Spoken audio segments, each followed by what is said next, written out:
Yeah, hey anglers, Mark with Core Fishing back for more information for you.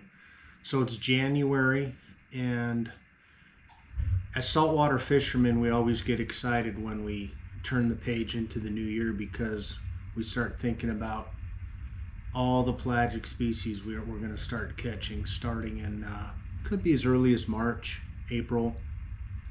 Usually get bluefin that can start as early as March, April, especially the bluefin fishery that we've had nearby in the last, I'd say, 9-10 years. It's been an absolute boom.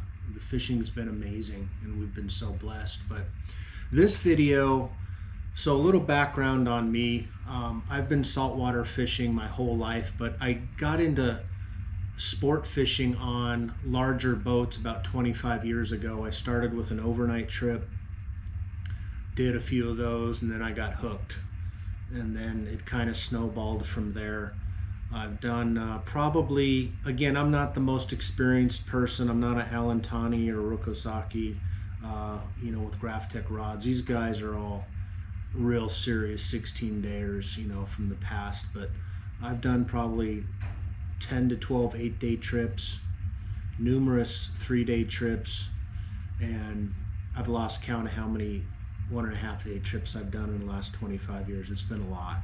So I've just compiled a little packing list. This is not fishing tackle, and I'll probably do a separate video on that, breaking that down for you. This is in no specific order. This can be for the very beginning person, and even the most advanced person might pick a nugget out of this. And again, it's not a comprehensive list. It's just what I take. So maybe it'll help you, maybe it won't. Take from it what you will. The first one, obviously, the most important one, especially if you're going into Mexican waters, is a passport. I take my full-size passport, and I also take my passport card and I put it in my wallet. I believe that does suffice the requirement in Mexican waters, but I take both just in case. Years ago, when we would check into Ensenada before we'd go out to Guadalupe, they would check it usually. So do not forget your passport. This last trip I was on, or a couple trips ago, the guys were from Santa Barbara. They were halfway down, and one guy forgot it, and they had to drive all the way back and then come back again and get it. So it cost them a lot of time, and we were actually waiting for them for a bit. So don't forget that. Socks. Bring a lot of socks. They get wet, they get dirty. I usually bring, on an 8-day, I'll probably bring 12 pairs of socks, believe it or not. That's just me. I think it's great having fresh, clean socks, and you can actually wash them and set them out on the deck on travel days. Make sure they don't get blown away. Obviously, you can pin them down, or put heavy weights or something on them, or put torpedo sinkers in the end of them while they dry. Underwear, if you wear underwear, that's a must. And then a really important one are t-shirts. You want to take a lot of t-shirts because they get wet, they get bloody, they get sweaty. I would take 2 per day. That's just me though. The t-shirt section I load up on, and plus you want a clean shirt at night to sleep in. I don't sleep in pajamas, so I sleep in a t-shirt. So make sure you bring plenty of t-shirts.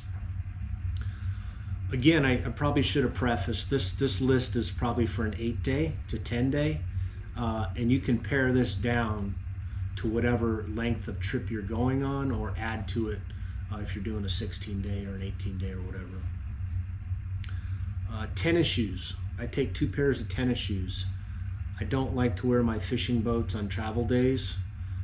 For instance, on an 8-day, if we're going down to the ridge, it takes a solid 2 days to get there. So I like to wear tennis shoes, or even, open-toed shoes. Waterproof Skechers, I have that on there. I got them as a Christmas present one year. I have worn those. Sometimes I just don't feel like wearing my fishing boots, and I'll just throw those on instead if it's a sunny day. Bath towels. In the beginning, I actually used to take full-size towels. Now I take bath chamois.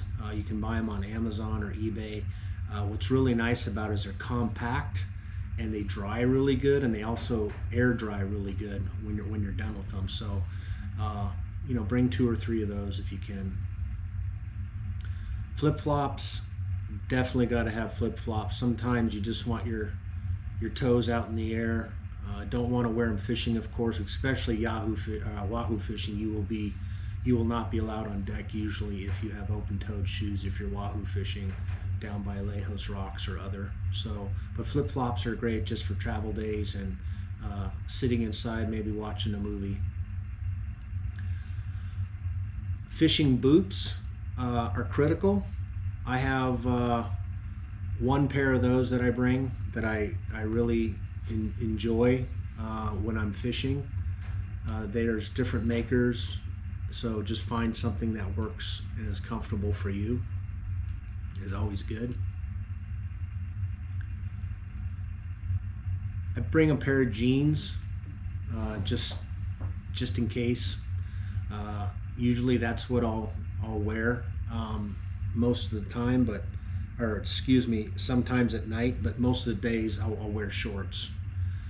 A critical one, if the weather gets nasty and you're either making bait or you're up doing the bluefin bite, you definitely want a pair of fishing bibs I would invest in. And I've got Grundens, I've got the lowers and the upper with the sealed sleeves and the sealed zippers.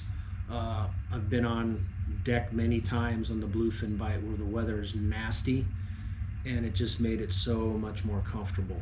So definitely invest in an upper and lower fishing bib unit.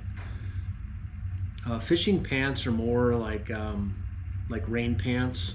This next one I was going to say is rain pants too. It's like a combo. Sometimes if it's just misting out or it's a shower during the day, you may want to just slip those over your jeans instead of getting out the full bib unit. Shorts are critical. I wear the hell out of shorts. I'll probably bring 10 pairs of shorts, and I bring the kind that are fish friendly. They're wicking, they're fast dry material. A whole bunch of people make them, AFTCO, Huck, so on and so forth. Bathing suit. I don't actually swim, but I sleep in my bathing suit. That's my pajamas. To me, it's so comfortable. I love sleeping in my bathing suit. Don't ask me why, but it's great. Hooded sweatshirts, I bring 2 of those. The reason I like those is they're just enough to knock that coolness off either in the morning or as you go into evening.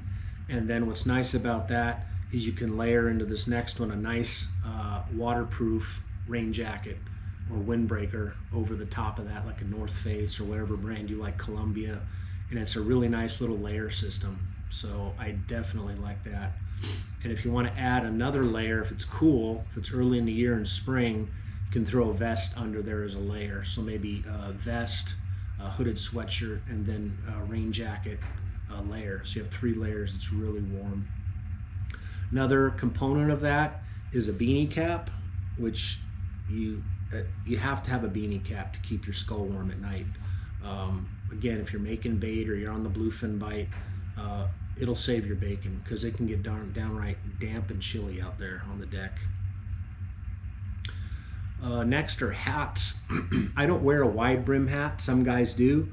I'm a baseball cap guy. I'll bring 4 of those based on experience. There's one trip I was on that I lost 2, and I had 2 as a backup, which I'm glad that I did because the sun just will destroy me if I don't bring my baseball caps.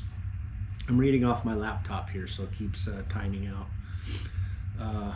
Eyeglasses. I wear eyeglasses. I actually bring 3 pairs of these as a backup.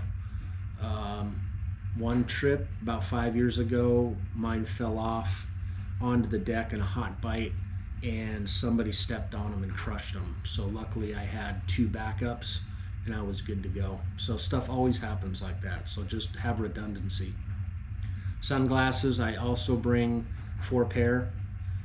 The first pair obviously usually really good, and then I'll have 3 cruddy polarized pair where I don't care what happens after that. So Sunblock, a must.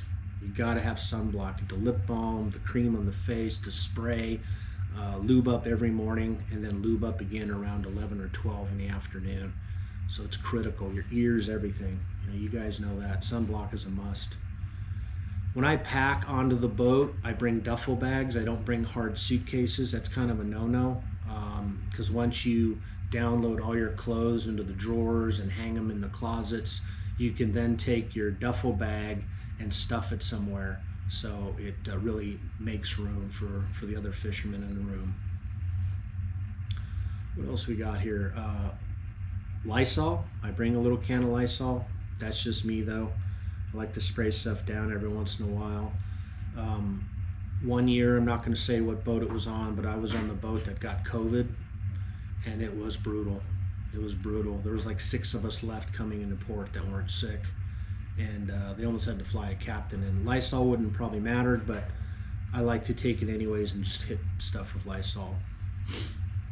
Rod belts. I don't really fish with a rod belt, but I bring one anyways just in case, usually if someone needs one. But I have always, even on the big fish, I don't fish any type of harness, any type of belt.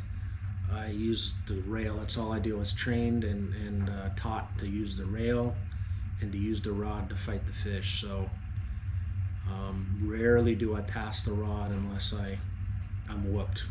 There's a couple times I did, not gonna lie. We had to cut the fin, right? So you don't get credit for it. But anyways, it's for fun. Padded bike shorts. Why would you need those? Well, here you may not know this, but if you're a guy that likes to broomstick the fish at the end, say you've got 100 feet left to go and you like to sit on your pole while he's just circling up, like if you're on a 150, 200 pounder, believe it or not, that little chamois inside those bike shorts really helps big time. So, and they make them kind of like almost an underwear format. So take it or leave it. I sometimes wear those if we're fishing big fish, because sometimes at the end I do get tired and I'll broomstick it. So I'm not too tough to say I won't. GoPro and batteries. I'm a GoPro guy.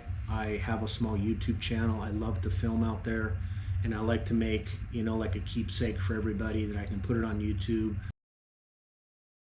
The guys usually really love it, so they can go back and visit it over the years and go, oh, I remember that trip was so much fun. So I think it's really important. That's the main reason I do it. It's I don't make any money off this. This is not how I make my living, but it's just fun to do. Crossword book. I'm a crossword guy. I like to take it during travel days, or even if we're, say, on a 3-day and we're on the hunt, I'll pull it out there too, while they're trying to track fish. Look for birds, look for breezers, marking fish with electronics, yada yada. Sometimes you'll go 5-6 hours before you get a line wet. So headlamp at night. I have a headlamp that I love because it's not in my hand. I can tie knots, I can ring hooks, whatever with my hands. So get a good headlamp. Seasick meds are a must. I do take a back belt. Every once in a while my back starts bothering me, so I'll throw one of those on just for a little bit of support and relief. Not too proud to say I've been in construction for over 35 years, so my body's a little beat up. Pain relievers, a must. I take ibuprofen with me. I take aspirin with me. Do I ever need it? Not really, but sometimes you might catch a hook in the finger, you might get a headache, you might get a small cut, things like that. So I'm sure they have that all on the boat, but I like redundancy. Big one here, prescription medication. It's just as important, if not more, than your passport. They're both important, but do not forget your prescription medication. Cold meds. Again, there was one year where I started kind of feeling cruddy, and I brought some NyQuil and Dayquil with me. And I remember I went down probably like 5 o'clock in the evening. I missed the evening bite, popped a bunch of NyQuil, and that next morning I felt great. Maybe I was just overtired, but it really helped me sleep. So definitely bring your cold meds. Here's one that maybe you don't think of. It's a Destin. It's like a rash cream. Sometimes, like if you're down, let's just say you're at the ridge or you're out at the rocks or something, and it's hot and it's August and you're sweating, and places get sweat you don't want and they get chafing, you can get sore. So that Destin, that baby cream, it's like usually it's in a white and purple tube. Bring a tube of that. It'll save you. Neosporin I bring. First aid kit I bring for sure. I just don't like, for little cuts and sometimes you guys know this, if you don't have the finger tape on, the braid will just wear a hole right in that crease of your finger. So sometimes I just throw a Band-Aid on, some Neosporin. I don't want to bother the deckhands, so bring a little first aid kit. Finger tape. I do finger tape. Usually I'll finger tape my thumb and maybe this finger. I don't do it all the time, but if I have time, I do it. It does help. Bring a foldable chair. Most of the guys will bring their camp chairs and they'll fold them up and they'll stick them, wherever they can stick them, depending on what boat you're going on. I've been on most of the big boats, so they all have their little place. And during travel days, guys just like to sit out there and have a cold one or read a book or shoot the hay. So definitely do that. Cash. Most of the long range trips, like the 8 days, 10 days, I've been on a lot of them where they will take a check at the end for the tip, but I just bring cash anyways. I always bring 20% of the total. So if it's a $5,000 trip, I'll bring $1,000 for the tip. Always. Doesn't matter if the trip was cruddy or not. Those guys work so hard. They're getting the tip no matter what. Even on the COVID trip, it was a disaster. No one asked for that. They didn't cause it, but they got 20%. Just how I feel. Let's see. Pepto-Bismol. Got to take it. I take an extra camera so I don't have to bring out my phone and expose my phone or have my drop over the side or get crushed. So I'll just shoot regular pictures with a different camera. So that's a good idea. Trash bags. I take usually 3 to 4 trash bags, usually the hefty style, not the real thick ones, the construction ones, but the malleable ones. Throw all my dirty laundry, socks, everything in there. Throw some Lysol in there, tie it up. Again, that's just me. Air freshener for the room, I do take that. And here's a really good one. And this is a trick, or not really a trick, but I bring a spray bottle and I'll fill it up with hot water and I squirt my reels down and rods down at the end of every day. I swear it will make your tackle last forever.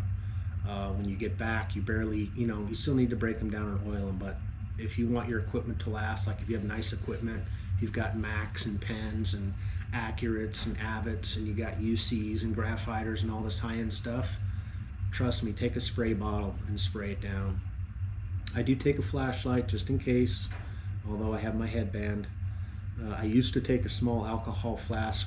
I don't drink anymore, but for you guys out there that like to partake, I'd definitely take one of those. Crew gifts are big. If you can afford it, I know these trips are expensive, but usually I'll bring like a, couple packs of Red Bull, or I'll bring a carton of cigarettes, or even some dip for these guys. Not that they do that, but you kind of just lay it out there and they can get it if they want it. They really appreciate it. I mean, these guys work their asses off. It's a brutal job. Earplugs, I'll take 8 sets of those.